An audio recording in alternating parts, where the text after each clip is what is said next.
अस्सलाम वालेकुम। Introduction to HTML के लेक्चर नंबर 5 के साथ मैं हूं मकबूल हुसैन। आज के लेक्चर में जो हम टॉपिक डिस्कस करेंगे वो है HTML स्टाइल। तो सबसे पहले इसकी डेफिनेशन देखते हैं। What is HTML style? The HTML style attributes is used to add style to an elements such as color, font, size and more. HTML style जो है एक एट्रीब्यूट्स है जो इस्तेमाल किया जाता है किसी भी एलिमेंट में, यानी किसी भी एलिमेंट में अगर हमने मुख्तलिफ़ किस्म के स्टाइल वगैरह देने हो तो उसके लिए क्या चीज़ें हम HTML स्टाइल इस्तेमाल करते हैं। मिसाल के तौर पर अगर हमने किसी को कलर करना हो, का फ़ॉन्ट देना हो या साइज़ चेंज करना हो या इसके अलावा भी बहुत ज़्यादा जो चीज़ें वो सब कुछ क्या चीज़ें HTML स्टाइल में आता है। तो हम एक एग्जांपल देखते हैं HTML स्टाइल की।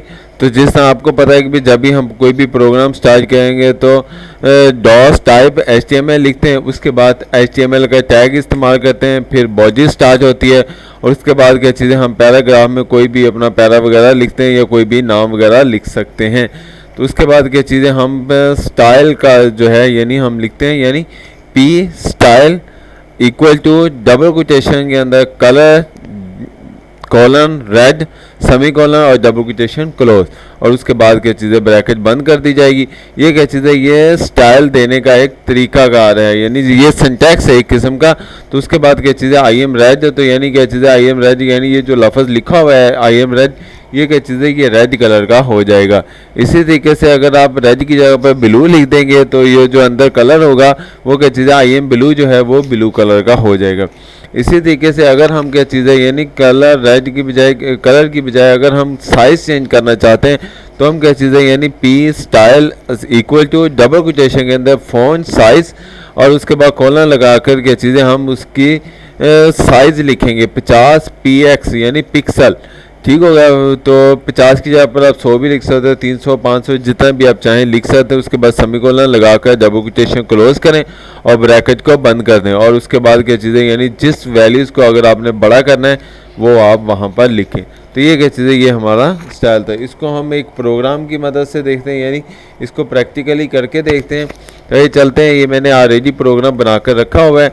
तो इसको हम राइट क्लिक करके एडिट में जाते हैं और नोट पैड पर क्लिक करते हैं। तो ये क्या चीज़ें आपके सामने क्या चीज़ें वो प्रोग्राम जो मैंने अभी आपको दिखाया था ये बना हुआ है।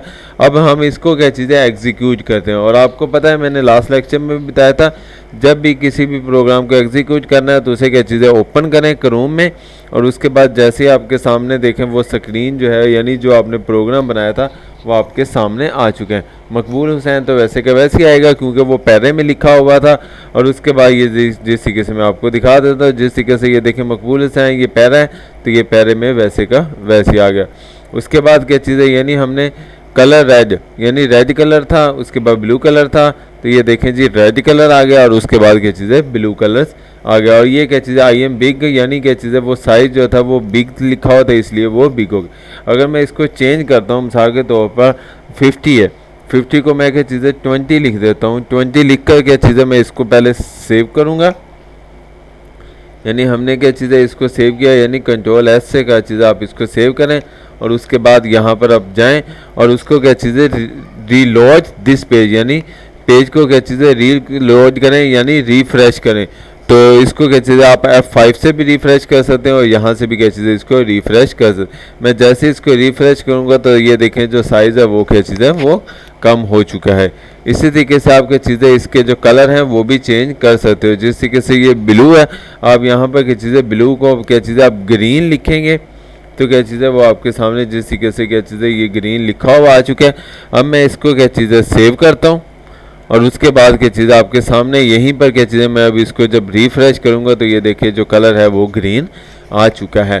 तो इस तरीके से क्या चीज़ें मुख्तलिफ़ किस्म के यानी कलर्स वगैरह देने के लिए हम स्टाइल वगैरह का इस्तेमाल करते हैं। तो आइए चलते हैं नेक्स्ट हम इसकी डिटेल में देखते हैं, यानी हम इसको बॉडी लगा कर क्लोज़ कर देंगे, उसके बाद क्या चीज़ें HTML लगा कर क्या चीज़ें इसको भी क्लोज़ कर देते हैं। अब सबसे पहले HTML style attributes setting The style of an HTML elements can be done with the style attributes। तो यानी उसकी सेटिंग वगैरह करके क्या चीज़ें हम उसके स्टाइल के एट्रीब्यूट्स को क्या चीज़ें इम्प्लीमेंट कर सकते हैं।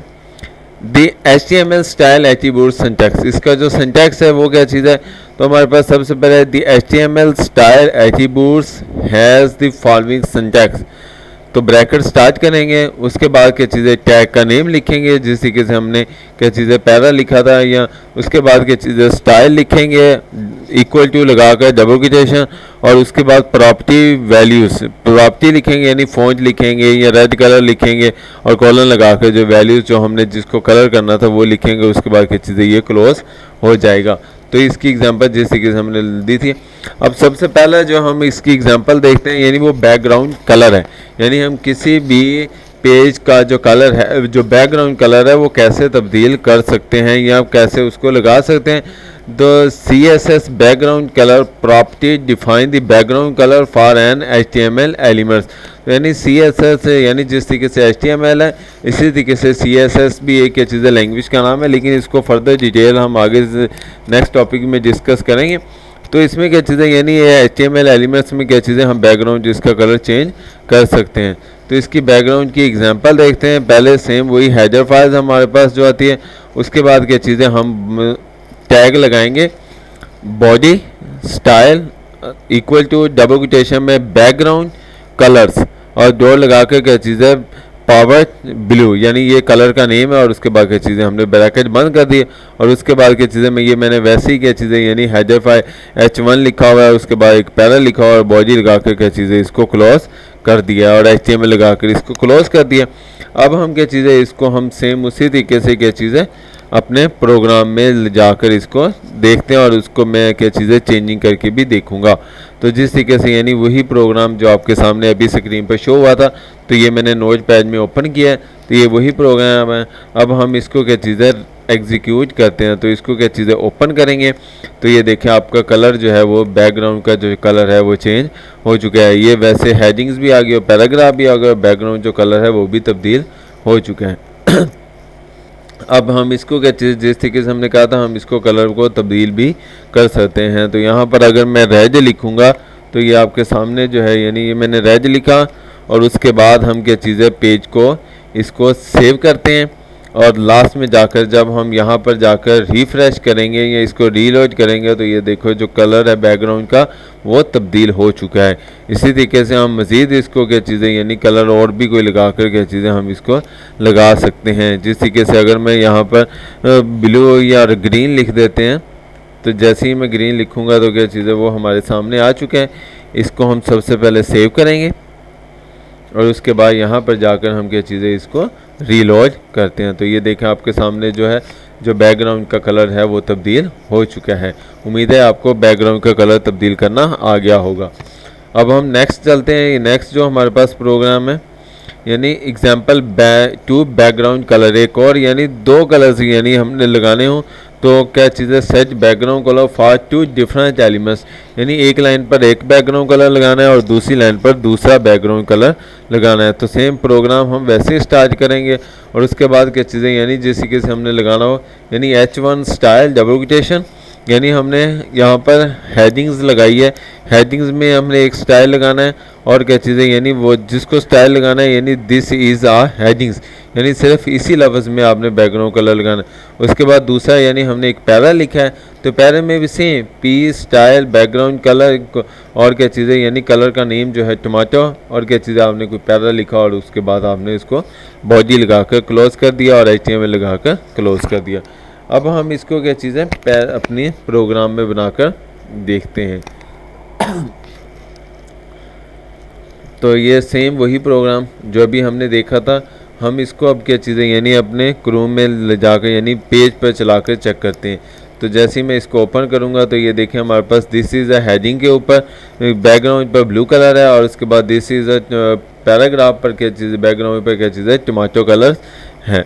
तो ये जिस तरीके से यहाँ पर टमाटो कलर था, हम इसको कलर को क्या चीज़ है तब्दील भी कर सकते हैं। टमाटो है तो यहाँ पर हम क्या चीज़ है यानी ग्रीन लिख सकते हैं, तो यहाँ पर ग्रीन लिख देते हैं, और उसके बाद ऊपर वाले यानी ब्लू वाले पावर ब्लू था, यहाँ पर मैं अकेला क्या चीज़ है सिर्फ ब्लू कर देता हूँ और उसके बाद हम क्या चीज़ें इसको सेव कर देते हैं। तो ये चलते हैं, अब हम इसको रीफ्लोड करेंगे तो ये देखें आपके सामने क्या चीज़ है वो तब्दील हो चुके हैं, यानी जो कलर हमने वहाँ पर लिखे थे वही कलर यहाँ पर स्क्रीन पर रूनुमा हो रहे हैं। अब आपको बैकग्राउंड का कलर यानी डिफरेंट कलर किस तरीके से चेंज होते हैं वो भी आपको पता चल गया होगा। अब हम नेक्स्ट चलते हैं कि यानी हमारे पास टेक्स्ट को अगर कलर करना हो, अभी तो हमने देखा है कि बैकग्राउंड कलर कैसे करते हैं, अब हम देखेंगे यानी किसी भी टेक्स्ट को कलर कैसे किया जाएगा। This CS colour property define the text colour for an elements HTML elements. तो सेम वही प्रोग्राम हम उस तरीके से स्टार्ट करते हैं बॉडी लगाकर, और ये क्या चीज़ है यानी H1 style equal to colour blue, ठीक है। यानी क्या चीज़ है, यानी अगर हमने कलर लगाना है तो यहाँ पर कलर ब्लू लिखेंगे, और जो जिस लफ्ज़ को लगाना है तो वो क्या चीज़ है वो जो लफ्ज़ है वो ब्लू हो जाएगा। और उसके बाद क्या चीज़ है यानी हम स्टाइल में क्या चीज़ है अगर दूसरे लफ्ज़ में रेड लिखना है तो क्या चीज़ है वो जो पैराग्राफ है वो रेड हो जाएगा, और इस तरीके से बॉडी लगाकर हम इसको क्लोज कर देंगे। तो इसको सेम उसी तरीके से अब हम अपने प्रोग्राम में देखते हैं, नोटपैड में बनाकर देखते हैं। तो ये वही प्रोग्राम जो आपके सामने अभी दिखाया गया था, यानी किस तरीके से हमने बनाना है, और इसको हम जैसे ही ओपन करेंगे तो ये देखें यानी दिस इज़ अ हेडिंग, ये ब्लू कलर में आ गया था, और दिस इज़ पैराग्राफ, ये क्या चीज़ है ये रेड कलर में आ चुका है। अब हम इसको चेंज करके भी देख सकते हैं, जिस तरीके से मैंने कहा था कि भी हम रेड है तो रेड को क्या चीज़ें ग्रीन कर देते हैं, ग्रीन कर देते हैं। और इसके अलावा क्या चीज़ है जो ब्लू कलर है, ब्लू कलर को हम क्या चीज़ है कोई भी कलर, मिसाल के तौर पर हम यहाँ पर क्या चीज़ है रेड लिख देते हैं। तो ये हमने रेड लिख दिया, और इसके बाद सबसे पहले और लाजमी आपने सेव ज़रूर करना है किसी भी चेंजिंग के बाद। तो हम जैसे इसको रिफ़्रेश करेंगे तो ये देखो जो कलर आपके सामने चेंज हो चुके हैं। तो इस तरीके से आप क्या चीज़ है किसी भी टेक्स्ट को क्या चीज़ें कलर कर सकते हैं। तो ये हमारे पास था टेक्स्ट को कलर करना। नेक्स्ट हम क्या चीज़ें अब फ़ॉन्ट है, यानी फ़ॉन्ट हमारे पास दी CSS font family property define the font, यानी जो हम फ़ॉन्ट का जो स्टाइल है वो किस तरह का होना चाहिए, तो वो क्या चीज़ें हम इसमें लिख सकते हैं। तो हम क्या चीज़ें H1 स्टाइल फ़ॉन्ट फैमिली, तो यहाँ पर जो फ़ॉन्ट का स्टाइल है वो क्या चीज़ है वो जिस तरीके से यहाँ पर वर्जना लिखोगे तो फ़ॉन्ट का स्टाइल क्या चीज़ है वो वर्जना में आ जाएगा। और इसी तरीके से अगर क्या चीज़ है वर्जना की बजाय अगर मैं क्या चीज़ है कोरियर लिखूँगा तो क्या चीज़ है जो हमारा स्टाइल होगा वो कोरियर में आ जाएगा। और इसके बाद हम बॉडी लगा कर क्लोज कर देते हैं। तो इसके बाद हम प्रोग्राम में देखते हैं, हमारे पास जो प्रोग्राम 5 है लिखा, तो ये वही प्रोग्राम जो आपके सामने स्क्रीन पर नज़र आ रहा है। तो हम इसको क्या चीज़ें यानी अब हम ओपन करते हैं तो ये देखें जी, यानी ये पहली लाइन का कलर स्टाइल और है और दूसरी लाइन का जो स्टाइल है वो और है। आपके सामने मैं इसको प्रोमिनेंट कर देता हूँ तो ये देखें आपके सामने ये किसी और स्टाइल में लिखी हुई है और ये किसी और स्टाइल में लिखी है, जिस तरीके से हमने यहाँ पर आपके सामने कलर वो स्टाइल लिख कर दिखाया था। नेक्स्ट हमारे पास ये फ़ॉन्ट हो गया। उसके बाद है टेक्स्ट का साइज़, यानी छोटा लिखना है या बड़ा लिखना है। तो आपके सामने ये क्या चीज़ें हम सेम उसी प्रोग्राम को आगे कंटिन्यू करते हैं। तो यहाँ पर क्या चीज़ें यानी H1 style equal to font size, तो यहाँ पर फ़ॉन्ट कलर लिखोगे तो फ़ॉन्ट का कलर चेंज होगा, फ़ॉन्ट साइज़ लिखोगे तो साइज़ चेंज हो जाएगा। और यहाँ पर हेडिंग्स उसके सामने। उसके बाद जो दूसरा साइज़ है वो 160 का है। उसके बाद हम बॉडी लगा कर उसको क्लोज़ कर देते हैं। तो फिर उसी तरीके से हम अपने प्रोग्राम की तरफ चलते हैं। तो हमारा प्रोग्राम कौन सा था, यानी 6 है। तो यहाँ पर हम क्या चीज़ें एडिट करेंगे तो ये आपके सामने स्क्रीन पर प्रोग्राम बना हुआ है। तो हम इसको ओपन करते हैं। तो ओपन करके बाद आपके सामने ये क्या चीज़ें जिस तरीके से दिस इज़ अ हेडिंग आपके सामने, यानी वो जो बड़ी वैल्यू थी, और ये क्या चीज़ें दिस इज़ अ पैराग्राफ आपके सामने जो था वो यानी 300 था तो वो बड़ा था और 160 जो पैराग्राफ में छोटा। हम इसको क्या चीज़ें अब चेंज करते हैं। तो यहाँ पर क्या चीज़ है जो पैराग्राफ 160 था हम यहाँ पर क्या चीज़ है 400 लिखते हैं। 400 लिखकर हम इसको क्या चीज़ है सेव कर देते हैं। अब हम सेव किया तो इसका मतलब जो पैराग्राफ है उसका जो वो लफ्ज़ है वो बड़ा हो जाना चाहिए और जो हेडिंग है उसमें किसी किस्म की तब्दीली नहीं आनी चाहिए। तो ये देखें आपके सामने जो है हेडिंग में कोई तब्दीली नहीं आई, लेकिन जो पैराग्राफ में जो लफ्ज़ लिखा था वो 400 के साइज़ में चला गया है। तो इस तरीके से क्या चीज़ें आप टेक्स्ट का साइज़ भी तब्दील कर सकते हैं। नेक्स्ट आ गया अलाइनमेंट, यानी अलाइनमेंट का मतलब यानी जो आपने जो लफ्ज़ लिखा है वो horizontal text alignment for an element, यानी लेफ़्ट साइड पर लिखना है, सेंटर में लिखना है या राइट साइड पर लिखना है। तो उसके लिए क्या चीज़ें हम जो प्रोग्राम सेम स्टार्ट उसी तरीके से करते हैं। तो यहाँ पर क्या चीज़ें हम H1 style duplication text alignment, सिर्फ यहीं पर चेंज हो रहा है टेक्स्ट अलाइनमेंट, और यहाँ पर उसकी प्रॉपर्टी दे दी जाएगी। और इसी तरीके से जो नेक्स्ट है वहाँ पर वो भी टेक्स्ट अलाइनमेंट और सेंटर और क्या चीज़ें यहाँ पर उसकी वैल्यूज़ दी गई है। तो हम इसको बोझी लगाकर इसको क्लोज कर देते हैं। अब हम चलते हैं अपने प्रोग्राम की तरफ। तो ये सेम वही चीज़ आपके सामने नज़र आ रही है जो हमने अभी देखी थी। हम इसको क्या चीज़ है, अब इसको ओपन करते हैं पैराग्राफ में।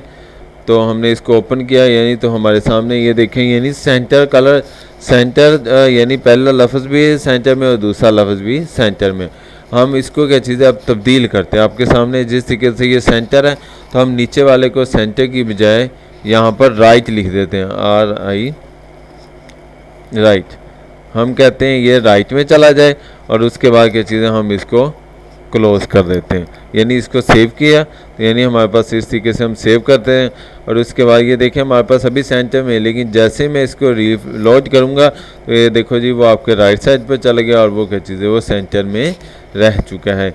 इसी तरह क्या चीज़ें आप अपने किसी भी एलिमेंट्स को क्या चीज़ें यानी उसकी अलाइनमेंट सेट कर सकते हैं। उम्मीद है आज का लेक्चर आपको समझ आया होगा। अगर किसी भी टॉपिक की समझ ना आई हो तो आप मुझसे इस ईमेल एड्रेस पर या जो मेरा यूट्यूब चैनल है कंप्यूटर ट्यूटोरियल हब, इस पर आकर के चीज़ें आप मुझसे कमेंट्स करके पूछ सकते हैं। अपना ख्याल रखिएगा। अल्लाह हाफिज़, फ़ी अमानिल्लाह।